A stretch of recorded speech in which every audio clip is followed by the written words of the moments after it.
This video will show you how to replace the batteries on your thermostat. To get started, make sure you have 4 new AA batteries on hand. First, remove the thermostat body from the backplate. Then, remove the 4 old AA batteries.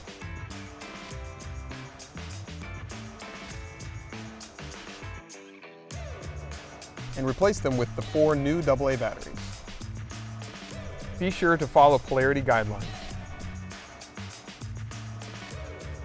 On the thermostat plate, ensure that any excess wires are tucked into the wall. Ensure the pins on the body are correctly aligned with the backplate. Press the thermostat body firmly into the backplate. Finally, verify that the thermostat can be controlled using the mobile app.